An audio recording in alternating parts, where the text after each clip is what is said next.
Muito boa tarde a todos, participantes.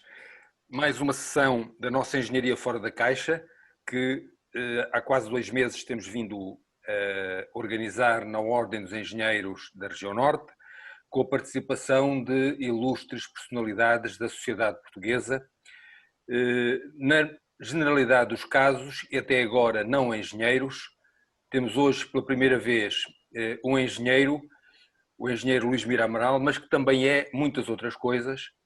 É economista, gestor, político. Aliás, tive o gosto de fazer parte de um governo em que o engenheiro Mira Amaral também esteve. Quando eu digo também esteve, eu é que também estive. O engenheiro Mira Amaral é muito conhecido de toda a gente em Portugal, em particular dos empresários portugueses. Deixou digamos, um rastro muito positivo.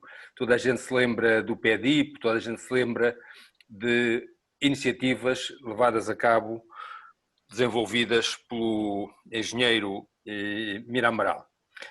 Hoje está aqui na qualidade de Luís Mira Amaral, de engenheiro, de economista, de gestor, de político, e vai com certeza ajudar-nos a refletir um bocadinho melhor sobre a situação em que estamos. Já temos alguma informação que nos permite olhar para esta situação de forma diferente do que olhávamos há 2 meses atrás, há um mês atrás, há uma semana atrás. No entanto, ainda está à nossa frente um conjunto muito grande de incertezas e, meu caro Luís Mira Amaral, o que nós procuramos nestas sessões não é que nos deem respostas, porque essas ninguém as sabe, é mais que nos ajudem a fazer as perguntas certas, para que depois possamos, cada um de nós, com o seu contexto, com o seu entorno, tomar as suas decisões, que em última análise são individuais, ou da nossa empresa, ou da nossa instituição. O facto de termos reunido pessoas da cultura, filósofos, médicos, tem-nos permitido perceber que há muitas formas de olhar para uma mesma realidade. Ninguém tem de facto a resposta, mas enquanto engenheiros nós somos muito racionais, conseguimos integrar bem a informação, transformá-la em conhecimento e em ação, e quem melhor que o Luís Mira Amaral para falar de uma coisa que sempre fez, que foi a ação. O apresentador é o nosso colega Joaquim Borges Gouveia, que vai moderar a sessão. Eu a partir de agora, com muito gosto, vou calar-me e ouvir. Caro Joaquim Borges Gouveia, ficas neste momento mais uma vez, com a liderança desta sessão. Muito obrigado, muito boa tarde. Em primeiro lugar ao engenheiro Mira Amaral pela aceitação do convite, que é sempre uma pessoa super simpática, nunca me diz que não, e portanto eu queria agradecer-lhe muito esta participação e depois também cumprimentar todos os participantes que de certeza vão dar por bem emprego do seu tempo. Nós vamos abordar, melhor, o engenheiro Mira Amaral vai abordar a problemática do pós-Covid, da economia pós-Covid, e que tipo de medidas poderão vir a ser implementáveis, não é implementáveis, depois logo veremos como é que elas se poderão levar a cabo, mas como profundo conhecedor da realidade empresarial portuguesa, e é um conhecimento dentro da fábrica, não é só no escritório ou na administração das empresas, é na fábrica, e em muitas fábricas deste país. Eu tive a oportunidade em várias alturas de percorrer com ele algumas dessas fábricas e realmente é uma pessoa super atenta a este problema da evolução da tecnologia, da inovação, do empreendedorismo, dos novos modelos de negócio, toda esta problemática que está hoje novamente em grande mudança. Aliás, mudanças não têm faltado na vida do engenheiro Mira Amaral. É um homem que está muito treinado nas rupturas, nas grandes mudanças tecnológicas. Portanto, vamos ouvi-lo com gosto, porque é para isso que aqui estamos. Luís, muito obrigado. A palavra é tua. Então, boa tarde a todos. Começo por agradecer aos meus colegas e amigos, professor Poças Martins e Borges Gouveia, o convite que me fizeram para eu estar aqui na Ordem dos Engenheiros da Região Norte, na nossa ordem, a tratar deste tema. Muito obrigado pelo vosso convite, é com muito gosto. Eu vou fazer uma intervenção com os seguintes tópicos. Uma breve referência da economia mundial antes da crise do Covid, depois o que o Covid fez, os impactos que fez do lado da oferta e da procura da economia, e em seguida as disrupções tecnológicas e as mudanças dos modelos de negócio que o Covid está a fazer, depois o mundo no pós-Covid, a minha perspectiva sobre esse mundo pós-Covid, os apoios governamentais, os apoios do governo português às famílias, aos trabalhadores e às empresas, finalmente a ação da União Europeia neste cenário Covid e pós-Covid, com o novo Fundo Europeu de Recuperação Económica, terminando com a questão da reindustrialização do nosso país neste contexto. Começava por chamar a atenção que antes da crise o mundo já tinha alguma desaceleração económica nos países desenvolvidos, os nossos países OCDE, é uma desaceleração económica conjuntural, dado que tínhamos tido um longo ciclo de crescimento económico após a crise de 2008, que foi até 2011, e portanto estávamos a ter já uma desaceleração conjuntural. Ao mesmo tempo a China estava a ter uma desaceleração económica, mas estrutural. Porquê? A China já estava na mudança de um modelo em que as exportações eram o motor do crescimento económico para um modelo em que o motor do crescimento económico ia passar para a procura interna, assente no seu vasto mercado interno e também com uma crescente entrada também dos serviços e não apenas a atividade industrial, em linha, aliás, com as tendências que nós tínhamos no Ocidente. É evidente que o Covid vai aprofundar este modelo na China, porque a China já percebeu que não pode continuar só a depender das exportações para o mundo, tem que também pôr a sua procura interna a servir de motor de relançamento económico. Depois, já tínhamos um ambiente de taxas de juros baixas, porquê? Porque havia muita oferta de dinheiro, muita liquidez, e havia pouca procura de dinheiro, quer em termos de consumo, quer de investimento a nível mundial, não falo no caso português. As taxas de juros já eram baixas, não era só a ação do Banco Central Europeu que fazia termos taxas de juros baixas. E, curiosamente, já antes do Covid se discutia, se dizia que as políticas monetárias, geralmente do FED, do Banco Central Europeu, não chegavam, era preciso entrar em ação a política orçamental com gastos públicos dos governos, coisa que está a ver agora com grande evidência. Portanto, esta chamada atenção do mundo antes do Covid. Depois, quando aconteceu a pandemia provocou imediatamente uma paragem de atividades ligadas ao turismo, aos transportes aéreos, ao lazer e ao entretenimento. Essas atividades seriam imediatamente afetadas pela pandemia, mas os governos depois fecharam a mesma economia, com a reação dos governos, assustados com a propagação da epidemia, gerando esta pandemia à escala global, fecharam mesmo a economia. E ao fechar a economia, fizeram um profundo choque negativo, um duplo choque, quer do lado da oferta, quer do lado da procura. Ao fechar a economia, puseram os trabalhadores em casa e, portanto, logo por aí restringiram o lado da oferta da economia, porque muitas coisas deixaram de produzir ao de oferecer bens e serviços.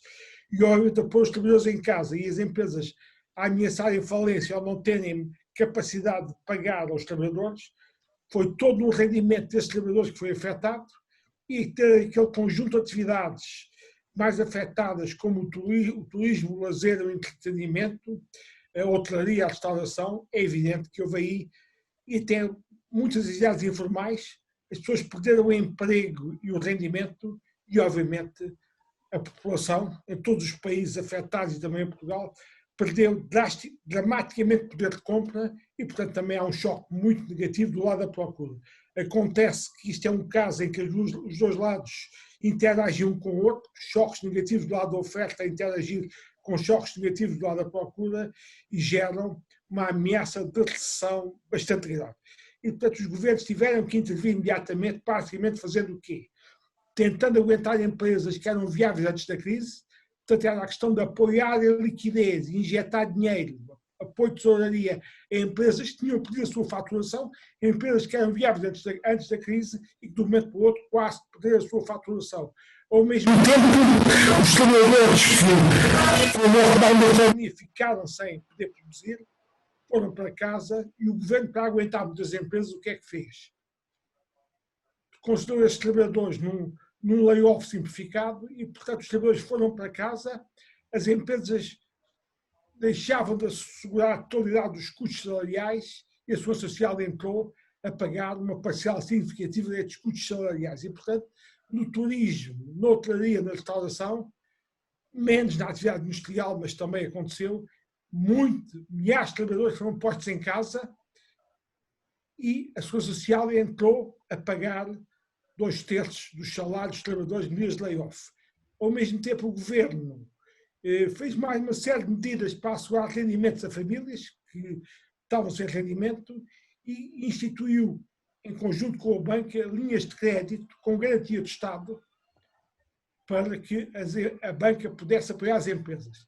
Esta garantia do Estado era fundamental, porque se não houvesse garantia do Estado, a banca já sabia que quando aparece uma crise destas, o crédito mal parado vai aumentar dramaticamente e, portanto, a banca não ia financiar as empresas se não houvesse garantias de Estado. Isso foi feito em Portugal e foi feito em todos os países europeus e também na América do Norte, no fundo, naqueles países mais evoluídos, que os Estados tinham capacidade para o fazer. E, portanto, apoio imediato às empresas, tentando oferecer linhas de crédito que dêem liquidez e tesouraria para colmatar a perda de faturação, apoio às empresas no domínio do layoff, pondo os trabalhadores em casa e pagando os 2/3 do salário, e apoio também suporte social a muitas famílias que tinham perdido o emprego. No caso da economia portuguesa, a coisa talvez seja mais dramática que outras economias, porque temos um setor, estávamos muito dependentes do turismo e de muitas atividades com grande informalidade e, portanto, aí há situações dramáticas de trabalhadores que de um dia para o outro perderam o seu rendimento, foram bastante afetados e, portanto, era necessário fazer este apoio. Os setores mais afetados, como já vos disse, o turismo, a restauração, os transportes aéreos, o petróleo, o setor petrolífero com a diminuição da circulação automóvel foi muito afetado e a banca, pois que a banca percebe, acontece sempre quando há uma situação de crise económica grave, o crédito mal parado aumenta drasticamente e, portanto, a banca teria tendência a ser muito afetada. A grande questão que temos de estar preocupados é que não convinha que a seguir a uma crise sanitária tivéssemos a crise económica que estamos a ter e depois viesse também uma crise bancária. Porquê? Porque a banca, gosta ou não gosta dos banqueiros, é fundamental para financiar a economia das empresas portuguesas depois na fase da recuperação económica. Já lá iremos a seguir.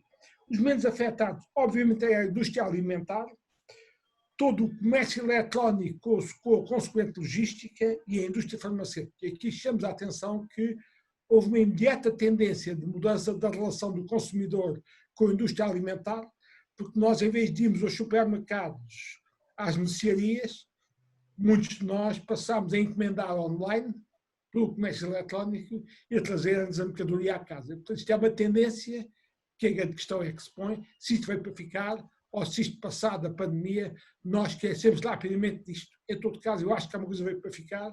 Eu próprio apreciei a comodidade de encomendar online pelo e-commerce e ter a mercadoria em casa. Ao mesmo tempo, há casos evidentes de sucesso da indústria portuguesa que aproveitou a oportunidade do Covid e reconverteu-se, quer na indústria têxtil e vestuário, no calçado, nos componentes para automóveis, nas bebidas, no químico e no setor farmacêutico, as empresas, de um momento para o outro, reconverteram as linhas de produção e passaram a produzir produtos e equipamentos úteis nesta fase do Covid. Isto é um caso evidente de sentido de oportunidade e capacidade de resposta das empresas portuguesas. Com tudo isto, temos uma queda muito grande do PIB, temos um desemprego enorme, o PIB pode cair, segundo alguns, de 9% a 15% este ano, temos um aumento do déficit público e teremos um aumento da nossa dívida pública para mais 130% do PIB.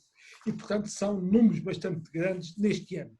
A esperança é que a economia recupere no próximo ano. É evidente, é fácil de perceber, ser nós uma pequena economia aberta, que tínhamos já 45% de exportações em porcentagem do PIB, a nossa recuperação económica vai depender muito da recuperação económica dos países para os quais exportávamos e a maior parte da nossa exportação para a Europa, desviadamente para a Espanha, portanto a nossa recuperação económica vai depender muito da recuperação económica europeia e, portanto, um plano de recuperação económica europeia, mesmo que não desse muito dinheiro a Portugal, era sempre bem-vindo, porque ajudava a recuperar a economia europeia.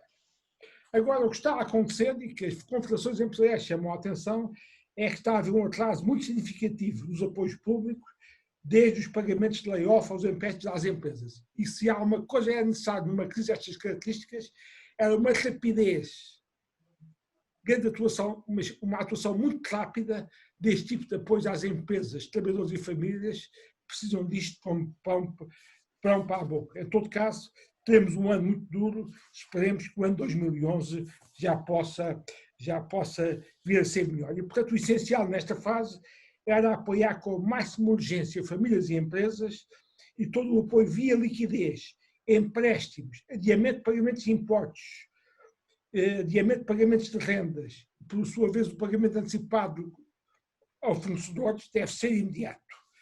Isto era uma questão e que as confederações se queixam que estes apoios não estão a vir com solidariedade esperada. E é dito que neste caso, neste momento, não faz sentido estimular a procura porque as pessoas não consomem. O que é importante é garantir um rendimento às pessoas, mais do que tal, como outras crises económicas, a estimular a procura. Depois, o que é que nós estamos a ter? Numa crise destas, estamos a ter disrupções tecnológicas e mudanças no modelo de negócio. Aliás, estas disrupções tecnológicas não são novas. Já havia esta tendência. Eu considero que o Covid-19 apenas vem acelerar as evoluções tecnológicas com disrupções dos modelos de negócio já estavam em curso. Vejam a transição digital. Ela já estava em curso, só que o Covid-19, em que nós temos que ter uma economia mais low touch, com menos estoque, com menos contacto pessoal, obviamente vem acelerar a digitalização. E em um mês e meio eu considero que se digitalizou mais, se calhar, que em 4 ou 5 anos passados. E, portanto, o teletrabalho, o comércio eletrónico, os pagamentos digitais, a telesaúde, o e-learning, tudo isto já conhecíamos, já tínhamos as ferramentas tecnológicas para o fazer, mas foi acelerado. Chamamos a atenção que nós temos a fama de ser um país muito rápido na adopção das novas tecnologias, geralmente as TIs, ser um early adopter, mas no comércio eletrónico nós estávamos muito atrasados. A porcentagem de comércio eletrónico português face ao comércio total era cerca de 4%, contra 7% em Espanha e 14% na média da União Europeia. Portanto, nós estávamos atrasados no e-commerce, no comércio eletrónico, e a crise veio acelerar isso.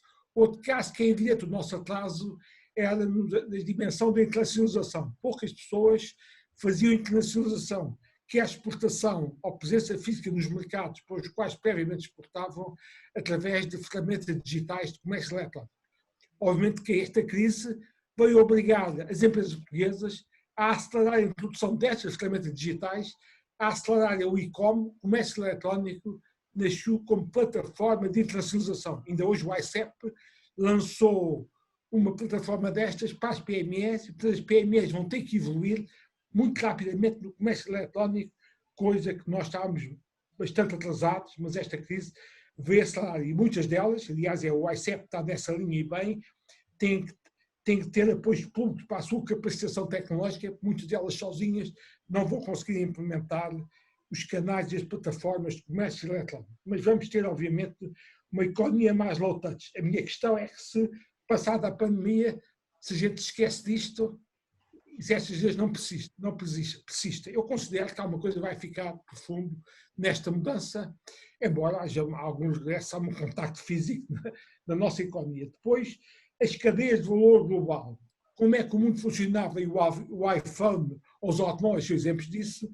Nós produzíamos os componentes em várias partes do mundo e depois havia um país em que havia uma fábrica integradora, montadora de todos os componentes. E nestas cadeias de valor global, normalmente quem era a grande fábrica do mundo era a China. Nós no Ocidente, muito nos Estados Unidos e também na Europa, menos felizmente no caso português, tínhamos deslocalizado muitas produções industriais para a China e, portanto, tínhamos uma cadeia de valor global em que a China aparecia como uma fábrica do mundo produzindo para as economias ocidentais. Dizem, por exemplo, aí no Vale do Ave, uma empresa do setor têxtil estava parada porque os botões vinham da China e com a pandemia a China interrompeu o fornecimento. Portanto, todos nós percebemos que não é boa ideia estar dependente do único fornecedor e, portanto, é boa ideia ter mais que um fornecedor. E, aliás, isto já estava em curso. Os Estados Unidos, com a sua guerra comercial com a China, já estavam a querer fazer isto, não depender tanto da China na produção industrial. E depois há ferramentas tecnológicas que ajudam a que a produção industrial possa voltar ao Ocidente, ou ao mercado de origem, ou a mercados mais próximos dos mercados da produção. Chamamos a atenção que a automação, a robótica e a impressão 3D, coisa que os engenheiros bem conhecem, obviamente facilita a produção no nosso mercado ou mais perto do nosso mercado. E, portanto, há aqui duas palavras que importa saber o que é que querem dizer. Quando nós falamos em reshoring, significa acabar com o offshoring na China e passar a produzir no mercado que estamos a servir. Se estamos nos Estados Unidos para servir o mercado americano, o reshoring significa pôr a produção industrial nos Estados Unidos. Se estamos na Alemanha, o reshoring significava pôr a produção industrial na Alemanha. Depois há outro conceito que é o nearshoring, também é antítese ao offshoring. O que é que significa isto? É tirar a produção da China, do offshoring da China, e pô-la no mercado mais próximo do país que se tinha deslocalizado. O caso evidente é Portugal. Se a Alemanha tirar uma produção industrial da China e a puser em Portugal, a Alemanha passa de uma estratégia de offshoring para uma estratégia de nearshoring. Continua a deslocalizar a produção, mas está a fazê-lo para um mercado mais próximo da Alemanha e, portanto, Portugal é um óbvio candidato a estratégias de nearshoring. E, portanto, nesta alteração das cadeias de valor globais, pensa-se que haverá alguma europeização destas cadeias de valor. Com o regresso de produções industriais que estavam na China e na Europa, e sendo Portugal um óbvio candidato a apanhar ou captar investimentos nessas produções industriais aqui, portanto, termos estratégias de nearshoring. Um exemplo que vos dou é que o próprio Japão, o governo japonês, disse que ia tentar que a maior parte da produção industrial japonesa que estava na China regressasse ao Japão. O governo francês está a pressionar os construtores de automóveis, a gente apoia-vos, mas vocês voltam com a vossa produção a território francês. E, portanto, está a haver aqui alguma paragem deste contexto de globalização, com uma europeização, ou, diríamos mesmo, no caso francês da automóvel, uma renacionalização das cadeias de valor global. E, portanto, isto é uma mudança que vai acontecer. Outro caso, obviamente, vai acontecer e os governos mais socialistas vão aproveitá-lo. Vamos ter mais Estado na economia, porque, obviamente, numa pandemia destas, toda a gente, mais liberal ou menos liberal, mais socialista ou menos socialista, sabe perfeitamente, e a teoria económica mostra, numa pandemia destas, o Estado tem que ocupar o palco, tem que apoiar o setor privado, tem que ser o comprador do último recurso e tem que ser o grande ressegurador da sociedade. Portanto, isto, uma situação destas, perfeitamente excepcional, o Estado ocupa um lugar perfeitamente desmesurado. Mas isso não significa que depois, quando voltamos à situação normal, que o Estado mantenha o mesmo poder. Só que aqueles governos mais socialistas, não têm dúvidas, vão tentar forçar o poder do Estado à custa desta presença muito grande nesta fase do campeonato. E porque já ouviram expressões dessas, recentemente, aliás, pessoas indicadas pelo governo a dizer que querem mais Estado na economia. Isto é uma visão tipicamente socialista que eu não subscrevo. O Estado tem que intervir agora, está a intervir em todos os países dos Estados Unidos, mais liberais a menos liberais, mas isto não significa que o Estado mantenha esta presença hegemónica, dominante, esmagadora na sociedade e na economia na fase pós-Covid. O terceiro aspecto que os engenheiros devem ser muito sensíveis é que as empresas que tiverem capacidade financeira para fazer investigação tecnológica e inovação nesta fase do campeonato, obviamente vão ter vantagens competitivas em relação às outras que não o tiverem feito na fase pós-Covid. E, portanto, no mundo pós-Covid, está-se-me a ver que aqueles mais à esquerda, os socialistas, vão aproveitar para pôr mais Estado na economia, a alteração da globalização e das mudanças de cadeia de valor que eu já expliquei. Depois há uma grande questão, que é a grande questão mundial, é que a competição Estados Unidos-China vai se acelerar. Não é só a guerra comercial, é uma profunda guerra tecnológica, no domínio da inteligência artificial, no domínio das telecomunicações do 5G, e, portanto, esta guerra vai se intensificar e, eu acho que o Ocidente e os Estados Unidos têm algum azar do Trump não ser um tipo especialmente qualificado para liderar o Ocidente nesta fase do campeonato. Porque se a gente tivesse à frente dos Estados Unidos um líder qualificado e respeitado no nosso mundo ocidental, obviamente que ele podia pôr a China mais em embaraço, porque a epidemia começou na China e há muitas dúvidas sobre o comportamento chinês, não divulgando atempadamente o que estava a passar e, portanto, espalhando isto lá por todo o mundo. E, portanto, tivesse um líder nos Estados Unidos mais capaz, obviamente que os chineses podiam ser postos em causa. Assim, o que é que aconteceu? Como primeiro a começar foi a China, primeiro a minimizar o problema foi a China, e, portanto, quando nossos países ficaram aflitos, fomos nós que fomos comprar equipamentos, máscaras e ventiladores à China. E a China apareceu e ainda a ajudar-nos, quando a China começou com este processo. E, portanto, a diplomacia chinesa aqui tem sido bastante competente, em detrimento da incompetência americana nesta matéria. E, portanto, pode acontecer, paradoxalmente, que a influência chinesa do mundo seja reforçada pela inépcia americana. Quando os chineses começaram isto, nós na Europa, já vos disse que também alguma produção sai da China, mas nós temos que manter o multilateralismo, precisamos dele, e países como o Canadá, o México, a Coreia do Sul, o Japão, temos que aproveitar mais, e a Comissão Europeia está a fazer cortes comerciais com estes países e, portanto, manter o multilateralismo independente da guerra acirrada entre a China e os Estados Unidos.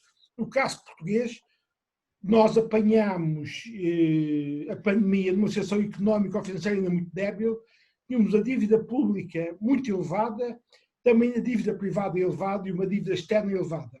Uma poupança das famílias muito baixa. Portanto, se a poupança das famílias era baixa, as famílias não tinham acumulado reservas para suprir a falta dramática de rendimento que apanharam de um dia para o outro. Se o Estado estava altamente endividado, não tem grande capacidade para dar apoios governamentais como tem outros países. E, portanto, é fácil perceber que o nosso apoio governamental terá ficado por 6% do PIB, enquanto nos Estados Unidos chegou aos 10%, em Espanha aos 20% e no Reino Unido e na França aos 15%. E agora, depois disto, o que é que vai acontecer às empresas portuguesas? Reparem, se as empresas, algumas delas, recorreram a linhas de crédito, embora com uma garantia do Estado, para apoio de tesouraria, mas não tiveram faturação, o endividamento das empresas aumentou.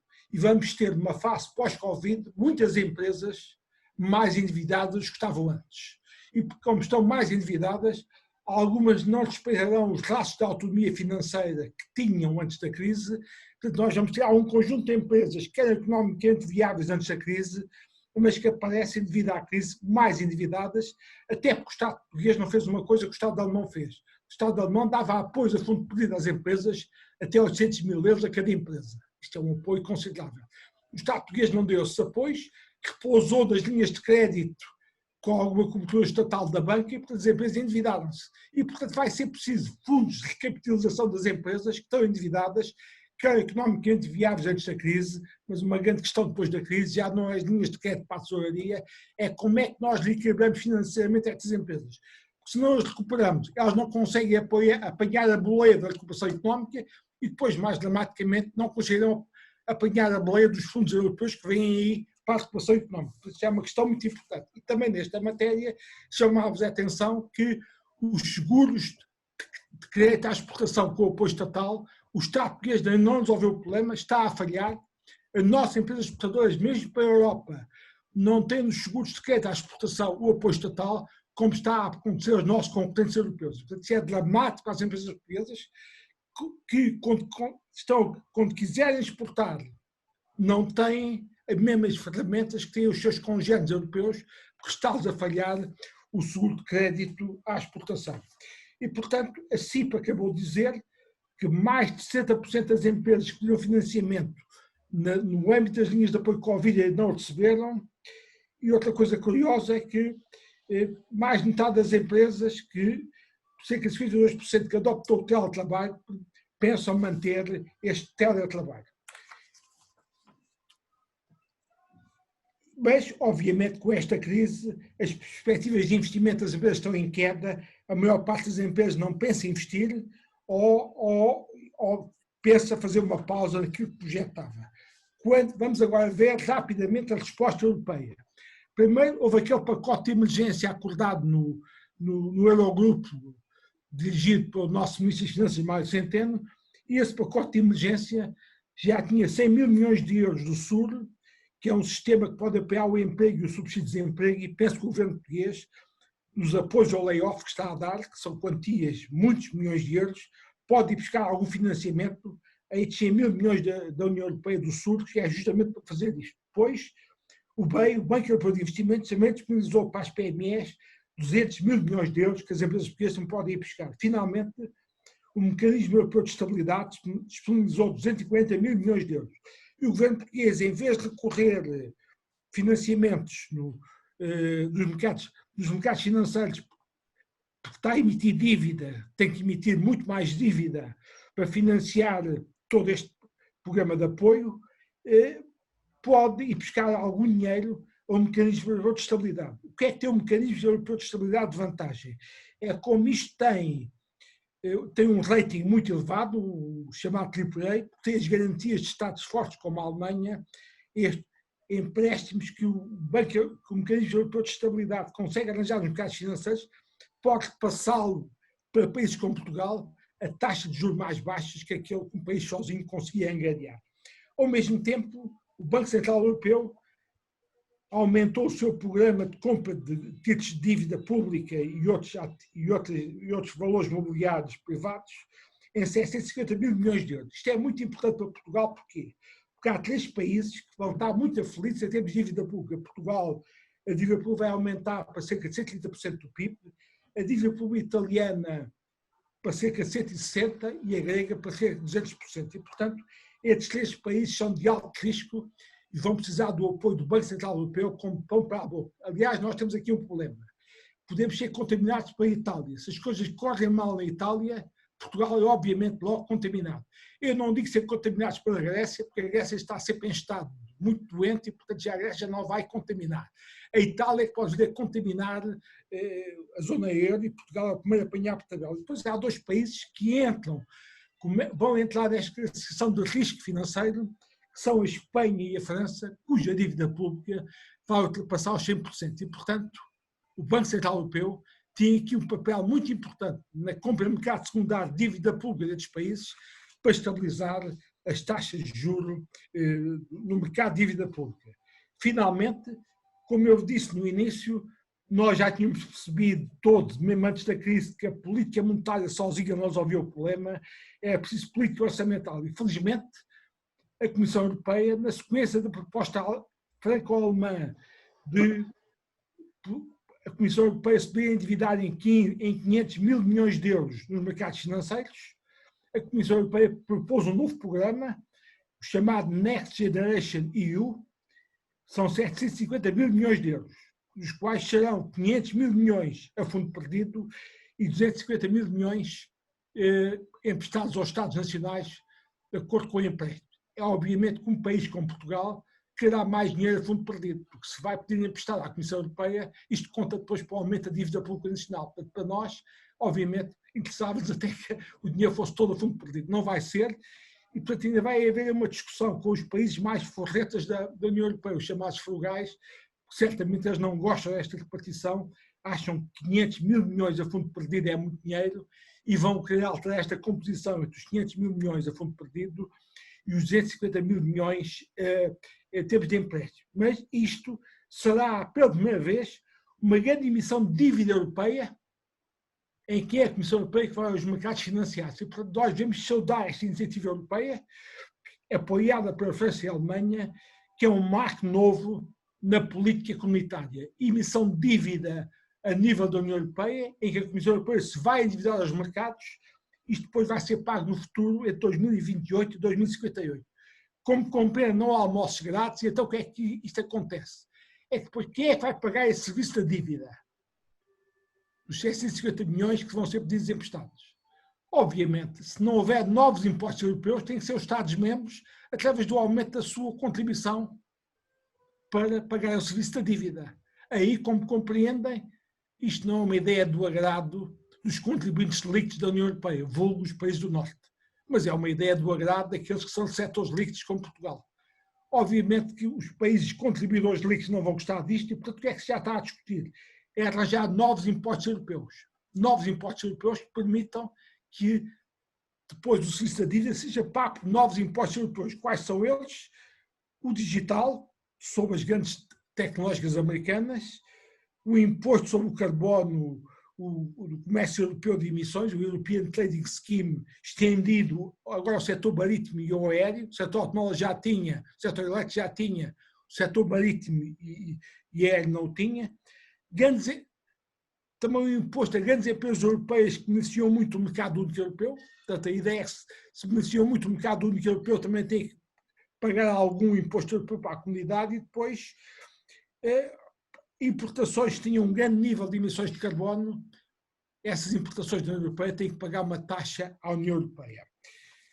Finalmente, um programa destes, estes 750 milhões, Portugal pode ter cerca de 26 mil milhões de euros. Estes 26 mil milhões de euros vão se juntar aos 30 mil milhões de euros que vamos ter do quadro financeiro plurianual. Isto é, mesmo se este empréstimo, Portugal já teria cerca de 30 mil milhões de euros do quadro financeiro plurianual. Podemos ter mais cerca de 15 a fundo perdido, 15,5 a fundo perdido e 10,8 em termos de empréstimos. Tudo isto dá quase 56 mil milhões de euros para Portugal entre 2021 e 2027. Portanto, se esta proposta da Comissão Europeia for aprovada, nós teremos cerca de 56 mil milhões de euros de 2021 a 2027. Isto confronta-se com aquilo que recebemos de 89 a 2013.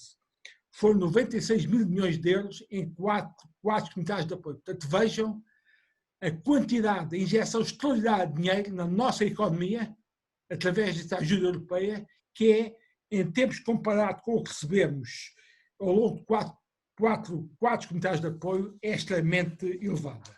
Finalmente, no contexto disto, obviamente, há aqui uma oportunidade para a administração portuguesa, e eu aqui meto-nos para artigos que escrevi a semana passada no Expresso, em que nós íamos ter um programa de reindustrialização, coisa semelhante ao novo PEDIP, AEP, chamou de PEDIP 5.0, assentem que na economia do conhecimento, com a injeção de doutorado, de gente altamente qualificada nas empresas, forçando a colaboração universidades-empresas, que é uma questão crucial para a gente agarrar o modelo da economia do conhecimento, tendo em conta a transição digital e a transição ecológica, o Pacto Ecológico e o Green Deal da Comissão Europeia que vai impor isto e a gente tem que alinhar nessas prioridades. E, finalmente, este programa de reindustrialização permitiria captar investimento industrial das tais empresas que pensamos que podem vir da China e regressar à Europa em termos de produção industrial. E, basicamente, acho que temos aqui, com mais discussão, menos discussão, acho que Portugal vai ter uma nova grande oportunidade, com muito dinheiro para a recuperação da economia portuguesa. Oxalá o governo saiba aproveitar este dinheiro, tenha juízo, não tenha a mania que é o Estado que vai mandar na economia, mas utilize este dinheiro para apoiar as empresas de bens transacionáveis, porque só através de empresas de bens transacionáveis é que o país vai conseguir crescer. Só conseguiremos crescer se tivermos mais empresas e mais exportações, a partir daí é que geramos rendimento para aumentar o consumo e o nosso mercado doméstico. Terminaria por aqui, depois poderei entrar em pormenores se os colegas assim o entenderem. Muito obrigado.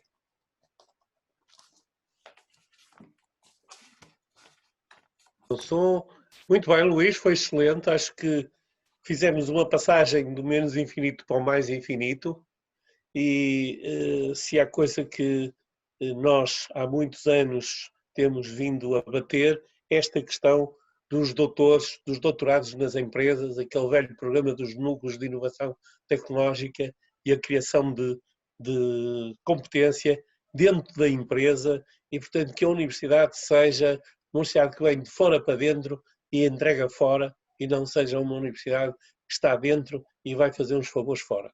Isto foi sempre uma guerra que tu tiveste e que levaste para a frente. Eu sempre fui um dos grandes apoiantes disso, é a minha visão também para este sistema. Temos algumas questões aqui. Começava por uma do nosso presidente. Apoiar da mesma forma empresas viáveis ou menos viáveis antes da pandemia? Empresas sustentáveis ou menos sustentáveis? Esta era a primeira questão, deixava-te uma outra e depois respondias. Que produtos e setores podem continuar na fábrica única e os que têm podem ser colocados noutras geografias mais próximas. Os governos assustados fecharam a economia. Como compara estratégias dos diversos países? E deixava para já estas 3 questões e depois teremos outras para colocar.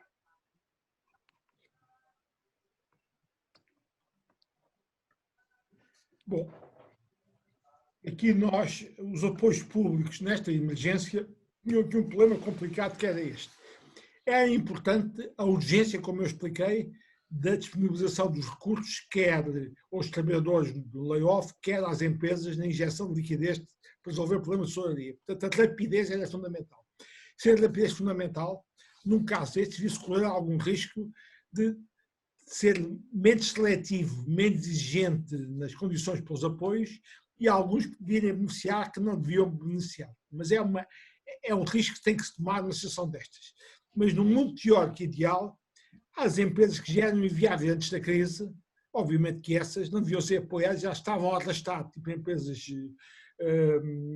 fantasma, que só prejudicam e empatam as empresas viáveis e a concorrência, e, portanto, no mundo ideal, a gente deve apoiar empresas que eram viáveis antes da crise, não aquelas que eram viáveis antes da crise. Portanto, a questão que está aqui em causa é a viabilidade económica das empresas antes da crise. É evidente que, na prática, isto não vai ser rigorosamente assim devido à urgência, não devia ser rigorosamente devido à urgência das medidas, em que, devido à urgência, podiam apanhar algumas que não mereciam nem valiam a pena ser apoiadas, mas, em tese, a grande questão era apoiar empresas que eram viáveis antes da crise e que depois que aparecem, de facto, com dificuldades com a crise, quer dificuldades económicas por poderem aos mercados, ou quer dificuldades financeiras, na lógica que eu vos expliquei, que empresas podem aparecer depois da crise com classes de autonomia financeira muito fracos, com grandes endividamentos, e aí é preciso ter mecanismos de recapitalização, fundos de recapitalização dessas empresas. Mas, portanto, a grande questão é concentrarmos em empresas que eram viáveis antes da crise e tentar mantê-las, digamos, numa redoma durante o período da crise, com os tais apoios à liquidez e ao layoff, e depois apoiá-las financeiramente, até os fundos de recapitalização, se for o caso disso, depois da crise, e à espera que venham os fundos europeus. É evidente, no meio disto, as empresas não precisam de apoio. Nós temos algumas excelentes empresas exportadoras que não vão precisar de apoios públicos. Ainda de manhã estive num webinar do Instituto Português de Corporate Governance, em que o líder da Corticeira Amorim fez uma excelente exposição e mostrou a capacidade que eles têm em vários mercados com produtos diversificados e, portanto, uma empresa destas pode ter alguns problemas num caso ou outro, mas é claramente resiliente, claramente diversificada e uma empresa destas não precisa do nível de apoios que nós estamos aqui a falar para a maioria parte das empresas. Portanto, felizmente, algumas empresas portuguesas não precisam deste nível de apoios que outras precisam. Infelizmente, como diz o povo, mandurinha não faz a primavera e não podemos comprar todas as empresas. Há situação excelente, graças ao mérito dos seus acionistas e gestores, uma Corticeira Amorim, como eu vi esta manhã o José Luís Amorim falar-nos desta matéria. Portanto, mas em tese era isto que estava a coisa. Depois, produtos e geografias. É evidente que produtos e geografias. Bem, há aqui coisas que a gente estava a fazer bem para os mercados europeus, vai continuar a fazer no pós-Covid, porque eles vão ser reanimados. Os nossos produtos que eram bem assentes nestes mercados, obviamente vamos mantê-los e vamos manter com mercados europeus. O que eu disse também na minha intervenção é que nós não podemos esquecer outros mercados que estão a crescer bastante e que, aliás, estão a ser objeto de acordos comerciais com a União Europeia, são os tais mercados fora da zona euro, que eu referi há pouco, para uma diversificação geográfica. Agora, aí há uma questão fundamental. É que quando nós estamos dentro da União Europeia, os riscos são menores. Quando vamos para mercados fora da União Europeia, os riscos são menores. E, portanto, as garantias de crédito, os seguros de crédito, as garantias de Estado, os seguros de crédito à exportação são muito importantes. E o nosso país, nesta matéria, o governo português sempre falhou nesta matéria em relação aos governos dos países nossos concorrentes. Mas, portanto, há aqui possibilidade de alguma diversificação geográfica e, obviamente, como a crise mostrou, a empresa poder rapidamente reorientar a sua cadeia de produção para fazer produtos para o pós-Covid e entrar no domínio da saúde, se calhar podem-se manter nestas coisas, já não no seu de diligência, fazendo produtos para a área da saúde que não faziam previamente. E, portanto, há aqui também óbvias oportunidades de diversificação de produtos e diversificação de geografias. Depois, A terceira pergunta, a estratégia de diferentes países. Bom, acho que aqui a maior parte dos países seguiram a mesma estratégia, foi aquela adotada em Portugal, o confinamento e, portanto, a paragem quase total da economia. Houve um país, a Suécia, que não seguiu isto, manteve as coisas a funcionarem. Houve um país, o Reino Unido, com o primeiro-ministro Boris Johnson, que quis imitar a Suécia, mas depois foi tal a pressão pública que voltou atrás e passou a seguir as nossas estratégias de lockdown. Portanto, a maior parte dos países seguiram com a estratégia de lockdown como o governo português. Há casos como a Suécia, que são poucos relativamente, que não seguiram esta estratégia. E depois há duas situações a mim altamente confusas, que é o caso dos Estados Unidos e do Brasil. São altamente confusas porque, vejam, a gente queixa-se muito da imperfeição da nossa União Europeia, da zona euro, que é apenas uma União Económica e Monetária, mas não é uma União Política nem um Estado Federal.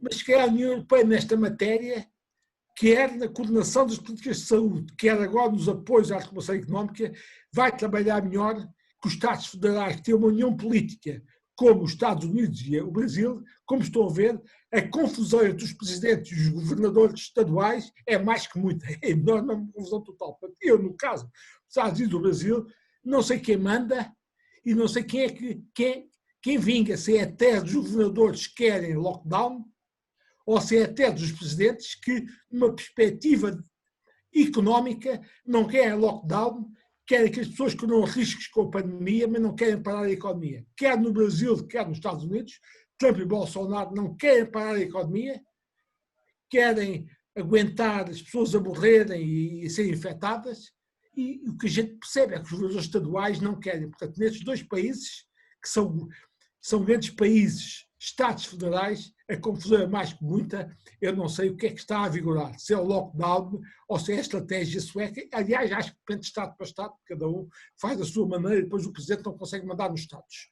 Mas na generalidade dos países fizeram lockdown. Agora, há países, e o caso asiático para mim, da Coreia do Sul, que seguiu por cá, e o Japão, que em termos culturais, embora politicamente sejam muito diferentes, sejam democracias, não se comparam com a China, mas há ali uma cultura e um alinhamento de obediência, as cadeias de comando funcionam mesmo em democracia. Portanto, estes países foram muito disciplinados na gestão da pandemia e, portanto, embora tenham feito o lockdown, rapidamente, com a disciplina na gestão sanitária, eles mais rapidamente saíram do lockdown. Portanto, é um lockdown como o caso português, só que a disciplina asiática fala rapidamente fazer a contenção da pandemia e sair do lockdown. Portanto, é isto que vos posso dizer sobre as diferentes estratégias seguidas. Muito bem.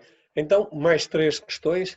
A primeira seria, na tua opinião, é uma questão de realocalização da produção industrial para lugares mais próximos e não pôr os ovos no mesmo cesto? Uma outra questão também, o caso surja uma nova vaga que poderá acontecer à economia mundial e muito particularmente à portuguesa. E para fechar este trio, que áreas da engenharia poderão beneficiar desta pandemia? E passava-te a palavra.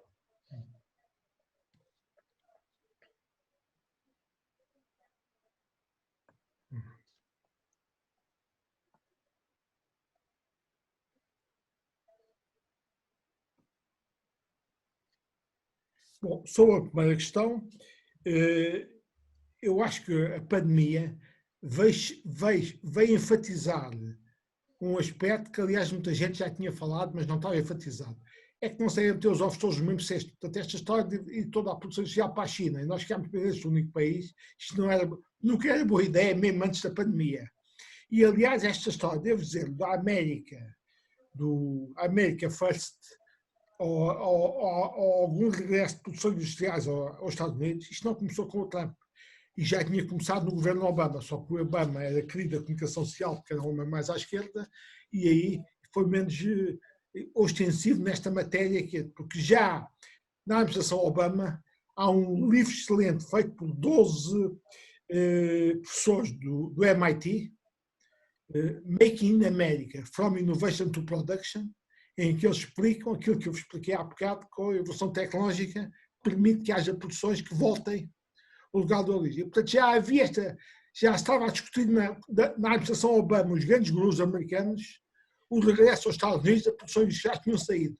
O caso curioso é que os Estados Unidos tinham ido muito longe, já há muito tempo neste outsourcing, nesta localização industrial para a China, e tinham pedido skills, competências industriais em alguns setores. Portanto, alguns setores, mesmo que eles quisessem voltar com eles aos Estados Unidos, já tinham pedido competências industriais. O caso evidente é o setor dos moldes, em que os Estados Unidos perdeu competências, felizmente é isso, nós não nos aconteceu, como estávamos mais atrasados nestas modas, não nos localizámos no setor dos moldes para a China, portanto não perdemos competências neste caso. Mas os Estados Unidos, em certos setores, tinham pedido competências. O que os Estados Unidos dirão então é que nos novos setores, no automóvel elétrico, nas baterias, obviamente que aí não quer repetir o modelo do passado, que é conceber investigados ao novo produto e depois produzi-lo na China. Portanto, produções mais nos Estados Unidos ou nos países mais perto deles, naquela estratégia de nearshoring que eu vos expliquei, em que Portugal é um óbvio candidato a essas estratégias de nearshoring.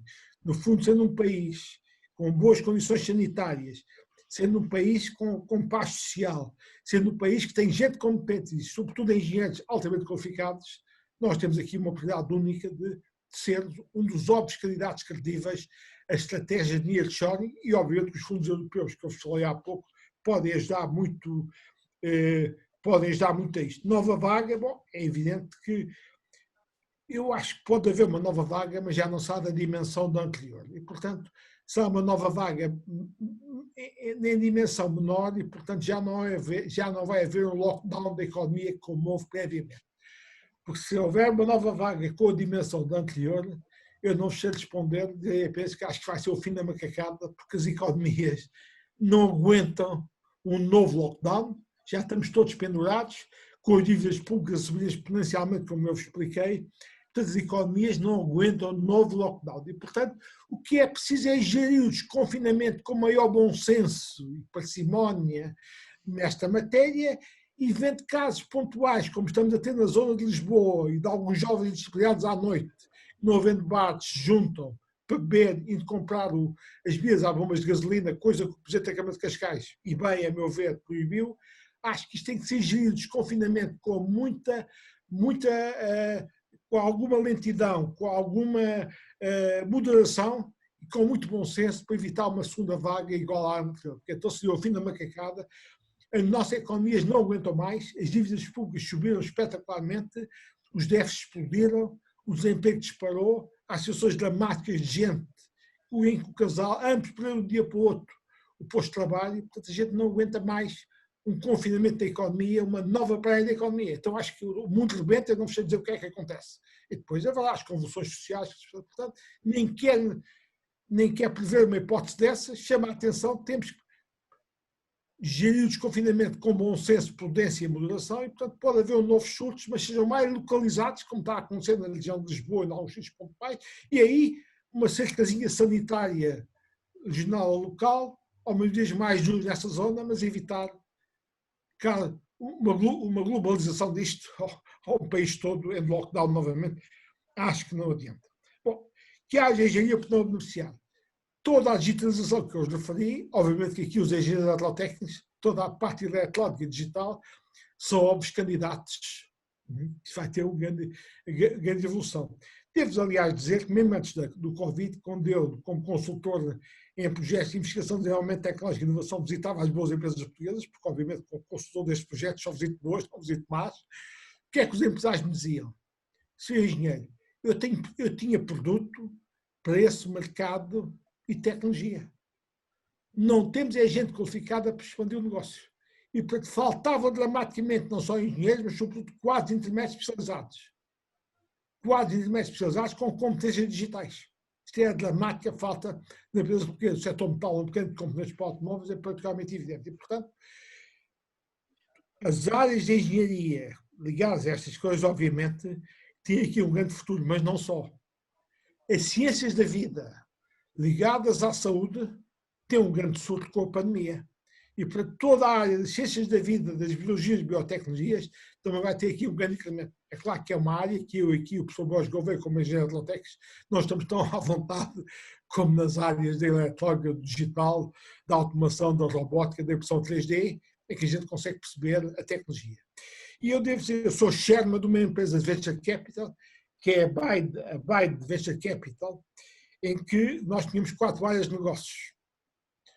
Estamos a apoiar startups em 4 áreas de negócios: consumo, indústria, tecnologias de informação e ciências da vida. Já antes da pandemia, nós estávamos francamente entusiasmados com a área das ciências da vida, porque pegámos em startups portuguesas, desenvolvidas por investigadores portugueses, tentávamos vender essas startups depois a multinacionais farmacêuticas inglesas ou americanas. Já tinham percebido, tal como as tecnológicas americanas, que não conseguiam elas internamente gerar a inovação que necessitavam.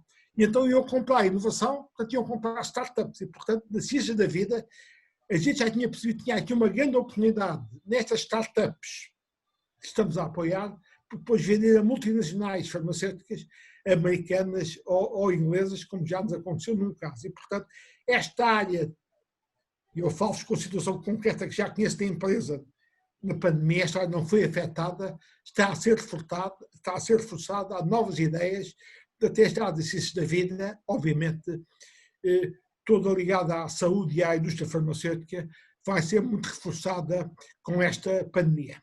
E, portanto, vejo aqui 2 áreas óbvias: o low touch, as tecnologias de informação eletrónica e todas as tecnologias da indústria 4.0, e depois, obviamente, as ciências da vida.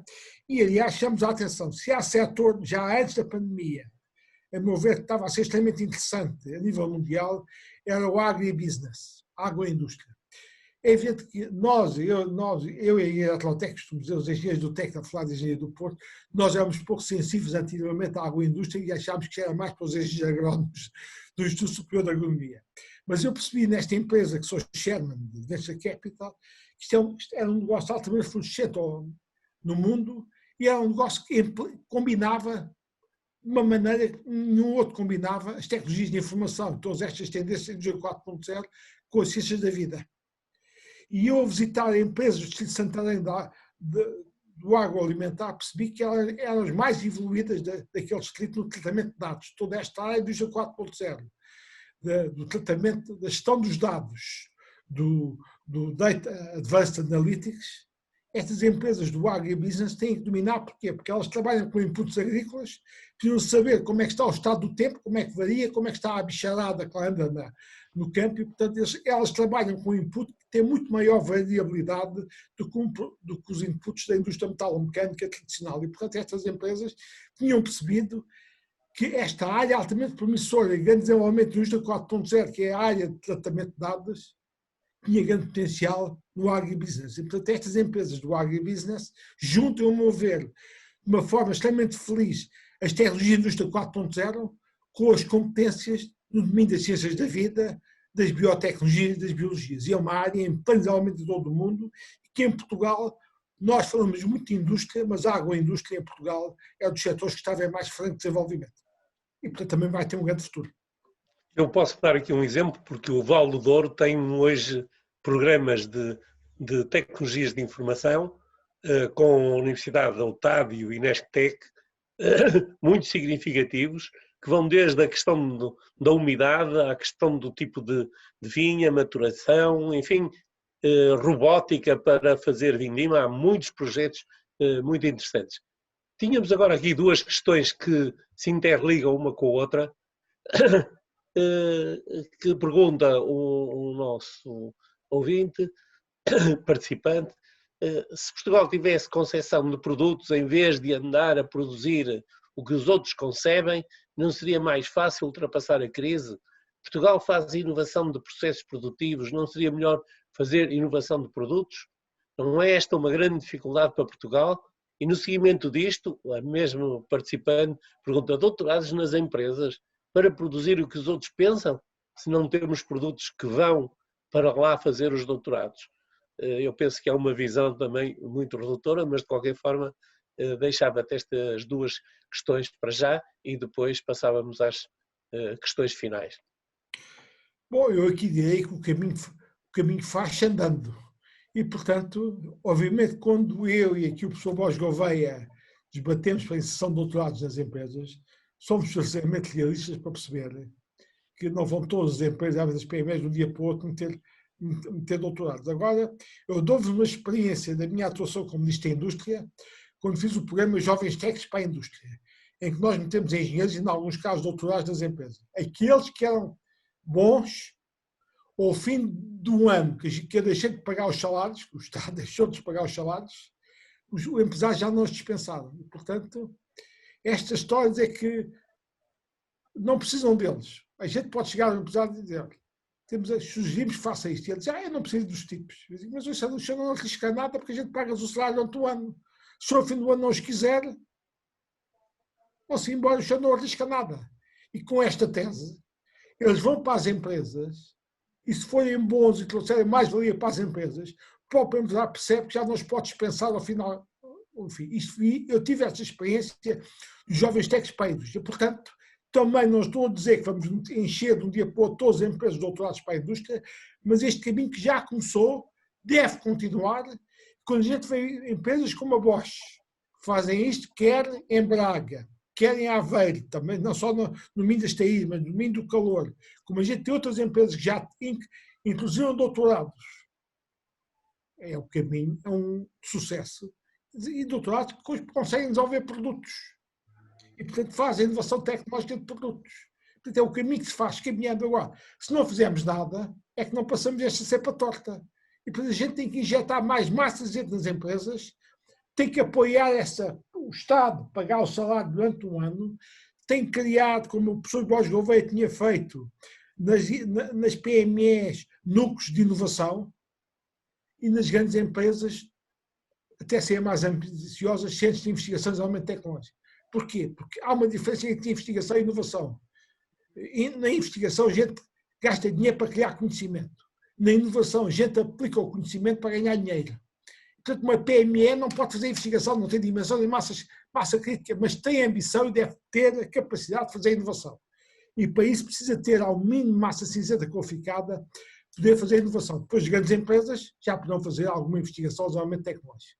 E, portanto, esta ideia que veio, o professor Borges Gouveia tentou implementar na agenda de inovação, núcleos de inovação nas PMEs, centros de investigação e desenvolvimento tecnológico das grandes empresas, deve ser reativada, é urgente de ser feito, e o PEDIP 5, logo que chamar isso, voltar a ser em pleno, injetar doutorados das empresas e também aumentar o número de bolsas de doutoramento e de mestrado feitas em ambiente empresarial. Isto é fundamental. Eu, no técnico, tive esta experiência de bolsas de mestrado, já se conseguia. Bolsas de doutoramento é mais difícil, mas temos que continuar neste caminho. Maior força, ligações das universidades às empresas. Depois é preciso perceber, com a nossa estrutura de PMEs excessivamente atomizada, pulverizada em muitas pequenas dimensão, há muitas PMEs que não terão dimensão para ir logo falar com as universidades ou os politécnicos. Por isso é que a gente criou as instituições de interface. Quando o PEDIP se criaram os centros tecnológicos e apoiaram os institutos de novas tecnologias como o INEGI e o INESC, eram instituições de interface, porque a gente sabia que as PMEs muitas vezes não terão capacidade para ir logo às universidades e aos politécnicos e, portanto, essas instituições de interface vão fazê-lo. E, portanto, muitas empresas vão ao INESC ou ao INEGI, não se preocupam em ir ao técnico à Faculdade de Engenharia do Porto e bem, vão às instituições de interface. Isto é fundamental, continuar a ser feito e reforçado. Quando eu vejo a Universidade de Aveiro, a Universidade do Minho, que aliás foram inovadores nisto, depois o TEC, a Faculdade de Engenharia do Porto seguiu, quando eu vejo a UTAD com um excelente trabalho no terreno, isto tem que ser continuado e reforçado. E, aliás, eu costumo dizer, a diferença entre o sistema de inovação e o sistema científico e tecnológico. Se a gente tiver uma universidade ou um politécnico numa região, tem uns excelentes professores, fazem os brutos papers, que põem nas revistas internacionais sujeitas ao peer review, são sistemas de ciência e tecnologia, mas não contribuem para o sistema de inovação na sua região. Uma universidade ou um instituto politécnico, para contribuir para o sistema de inovação da sua região, tem que se ligar, obviamente, às empresas da região. Como está a fazer o Instituto Politécnico de Leiria, como faz o Instituto Politécnico do Porto, bons exemplos em termos de politécnico. E fazem Minho, Aveiro, UTAD, já vai fazer do TEC de Engenharia do Porto. Este caminho tem que ser continuado e reforçado. E este caminho precisa de ajuda pública. Isto não é um mercado espontaneamente que resolve o problema. Forte ajuda pública, pequena intensidade tecnológica da ajuda pública, em toda esta matéria que tem que continuar. Depois, o colega que referiu aí que só fazíamos inovações de processo, eu gostava de dizer que não desmereça as inovações de processo em termos de inovações de produtos. As inovações de processo também são importantes nas empresas. Inovar no processo. E também é importante inovar no modelo de negócios, ou seja, nas relações com clientes e fornecedores, são extremamente importantes. E depois a inovação organizacional também é importante. Portanto, os engenheiros, geralmente, de formação, quando pensam em investigação e inovação, só pensam em investigação científica e tecnológica e inovação tecnológica, portanto, pensam só em inovação de produtos. É importante, avançarmos nisso, já falei nisso, mas não se esqueçam que também em muitas empresas é preciso inovação de processos, é preciso inovação de modelos de negócio, da maneira como se relacionam com os seus clientes e fornecedores. Por exemplo, agora com a pandemia, quantos supermercados, mercearias ou outras empresas de distribuição se passam a relacionar com o cliente pelo e-commerce, fornecendo em casa do cliente, estão a alterar, estão a ter inovação no modelo de negócios, estão a alterar a forma como se relacionavam com os clientes, utilizando os canais digitais. Isto é muito importante nas empresas. E, portanto, isto também não esquecer inovação de processo, inovação do modelo de negócios, inovações organizacionais. E, obviamente, na inovação de produtos, em que nós precisamos de gente mais qualificada nas empresas, embora algumas já vão fazer, mas o caminho faz caminhando. Muito bem, aqui uma outra questão. Partilhando a mesma formação académica de base, a engenharia eletrotécnica, quais são as vertentes que, na sua opinião, apresentam maior potencial de médio e longo prazo na área da engenharia? Eu penso que já, de alguma forma, foste respondendo a esta. Uma outra questão refere-se à indústria do turismo, bastante importante para Portugal. Como lhe parece possível superar a insegurança dos cidadãos comunitários em deslocarem-se para outros países? E, finalmente, estaremos preparados para abraçar a oportunidade de aplicar os fundos europeus e fugir de uma vez por todas o posicionamento de mão de obra barata dos europeus na zona norte? E ficávamos por aqui porque, entretanto, já estamos para cima da hora. Bom, esta crise mostrou-nos que o turismo é muito bonito, contribuiu para 15% do PIB, mas quando há uma pandemia destas, o turismo vai estourar. Portanto, isso significa que nós, quando há oportunidade de desenvolver o turismo, devemos desenvolvê-la, mas convém não ter uma dependência tão grande do turismo como tinhas. Isto significa o quê pela positiva? É que temos que apostar forte para a reindustrialização, para que a indústria volte a ter uma componente mais importante do PIB. Não significa que depois não aproveitemos as oportunidades quando elas aparecem no turismo, mas a pandemia mostrou que um país que tem 15% do PIB do turismo é altamente vulnerável a uma pandemia destas. E como já se percebeu no mundo, se calhar esta não será a última que vamos viver, vão haver outras, esperemos que menos grave, porque isto agora já se percebeu que o mundo tem que ter preparado, está preparado para outras coisas, convém, isso mostrou claramente que temos que apostar na indústria, não podemos ter uma dependência tão grande do turismo, 15% como tínhamos. É evidente que se a indústria crescer, o turismo também pode crescer, mas em termos percentuais até ter a compensação ser menor do percentual do turismo no PIB. E, portanto, é fundamental a reindustrialização. Estamos preparados para, e se está a retomar. Bom, eu devo dizer que até está a retomar mais do que eu estava à espera. Já vejo no telejornais retomando-se os voos para o Algarve, já estão a começar a aparecer turistas estrangeiros no Algarve, e vejo alguns hoteleiros a dizer que, afinal, esta saison de julho e agosto, que eles julgavam que ia ser completamente perdida no Algarve, afinal é capaz de não ser completamente perdida. E, portanto, a coisa já não será assim. Eu acho que Lisboa, pelos problemas que ainda tem de gestão da pandemia, a recuperação do turismo em Lisboa vai ser mais lenta, até porque as autoridades não vão abrir em Lisboa como estão a abrir no Algarve. E, portanto, a visão que era muito pessimista sobre o turismo e a hotelaria no pós-Covid, parece que no Algarve e, por exemplo, na Madeira também, está a ser menos pessimista, há uma coisa que está a abrir e a coisa não será tão negativa como se pensou. Quanto à oportunidade que temos para aproveitar os fundos europeus, bom, eu aqui devo dizer, permitam-me que aqui cite outro colega e amigo, o Luís Todo Bom, que escreveu no Jornal de Negócios ontem, segunda-feira, que diz que só houve em 45 anos de democracia, só houve 2 programas estruturados para a indústria portuguesa, o PEDIP e o Projeto Porter. Ele teve, de facto, o PEDIP começou a ser falado em Bruxelas com ele como secretário da indústria do primeiro governo de Cavaco Silva. Eu depois tive a sorte de ser aprovado pelo governo que eu fiz parte como ministro da indústria, fui eu que o montei e implementei. Mas foi ele que começou a discutir em Bruxelas no primeiro governo de Cavaco Silva. Depois do Projeto Porter, fui eu que o montei em Portugal, de acordo com uma ideia dele, porque ele disse, porque é que não, se conheces bem o modelo do Porter, porque é que não convidas o Porter a vir a Portugal a aplicar o seu modelo? E eu agarrei e fizemos o Projeto Porter. Portanto, ele diz no Jornal de Negócios ontem que o PEDIP e o Projeto Porter foram os 2 únicos projetos estruturados que houve em 45 anos de democracia portuguesa. Portanto, o que é que ele propõe? Que, aliás, a EP já fez esse trabalho de casa, como o meu artigo do Expresso mostra.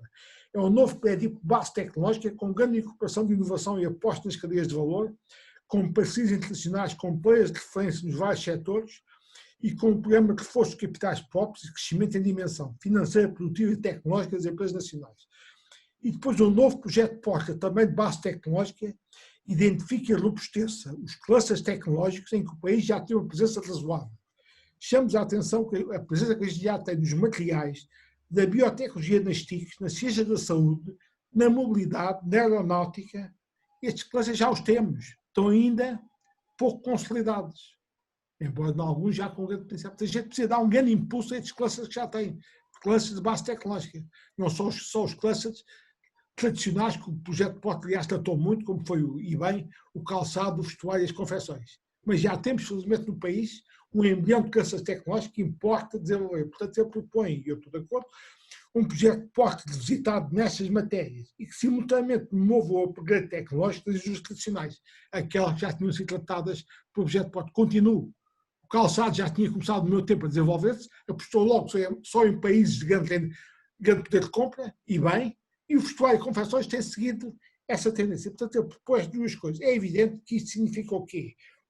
E aqui gostava de chamar a atenção aos colegas do Projeto Porter, porque já vi hoje uma análise de politólogos sobre aquele senhor que o Primeiro-Ministro arranjou para fazer o programa de recuperação económica, a comparar isto ao Projeto Porter. Não tem comparação nenhuma. O Projeto Porter havia um ministro em funções, que era eu, sob sugestão do nosso colega e meu amigo Luís Todo Bom, achou que era uma ótima ideia aplicarmos o modelo Porter de Portugal. Porque até o ministro em funções convida o professor Porter para vir aplicar o modelo Porter de acordo com o pensamento que o ministro tinha sobre o que ia fazer em Portugal. Sou eu que convido o senhor. É muito diferente do primeiro-ministro convidar um senhor de fora para fazer uma coisa à revelia dos ministros económicos. O governo de Cavaco Silva, comigo como ministro da Indústria, é um ministro da área económica. Eu, que convido o professor Porter para vir a Portugal aplicar o modelo Porter. Sob o meu comando e sob a minha responsabilidade. E com o meu enquadramento. E assim se fez.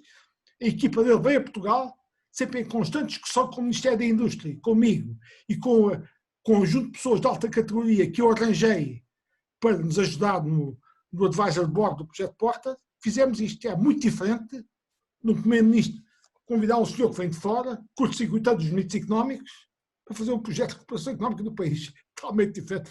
Não foi isso que se passou. Portanto, estes politólogos percebem pouco de economia, confundem as coisas e, portanto, nada de confusões sobre esta maneira. E, portanto, se fizer estas coisas que aqui estão, reindustrialização, eu acho que os fundos são bem aproveitados. Tivemos fantasias que, a propósito do Covid-19, o Estado vai ter maior peso na economia, vai mandar nas empresas, e esquecemos que são as empresas privadas, bens transacionáveis. O Estado tem que apoiar, como se apoia todos os países do mundo, desenvolver apoio às suas empresas, e a gente vai ter os fundos para isso. Eu acho que a gente tem aqui uma oportunidade de evitar aquilo que estava a acontecer já antes do Covid, que íamos a caminho de ser um dos países mais pobres da Europa. E as projeções mostravam que, por 2025, até a Roménia e a Bulgária estavam quase a ultrapassar. A Roménia igualava, só ficávamos em 2025 com as tendências que tínhamos antes da Covid, só a Bulgária ficava atrás de nós. Isto é inglório e, portanto, se soubermos, espero bem que saibamos aproveitar os fundos neste respeito pelas empresas privadas, pela indústria, um plano a sério com estas componentes. Fomos continuar com as fantasias, é claro.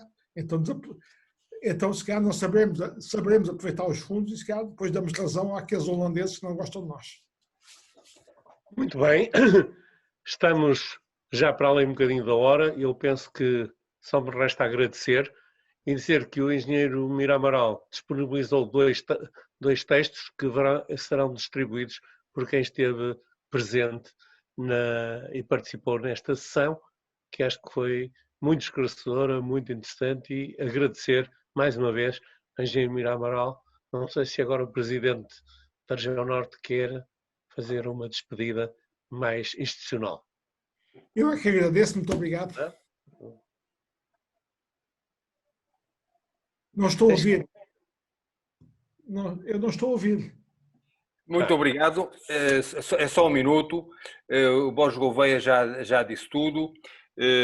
Excelente intervenção do Luís Mira Amaral, muito abrangente, que quando falou que teríamos que gerir o desconfinamento com bom senso, uma nova pandemia seria ao fim da macacada, com uma linguagem clara que toda a gente percebe, depois apareceu com um conjunto de respostas às questões que nos abriram, que nos permitiu visualizar caminhos, no fundo, de talvez a estação turística do Algarve não esteja perdida, mas sobretudo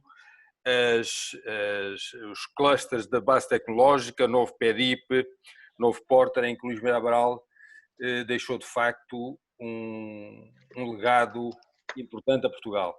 Carlos Mira Amaral, muito obrigado. É um gosto tê-lo aqui de novo na Ordem dos Engenheiros, na sua Ordem dos Engenheiros, neste caso na Região Norte. Muito obrigado. Muito obrigado, eu é que agradeço. Boa tarde.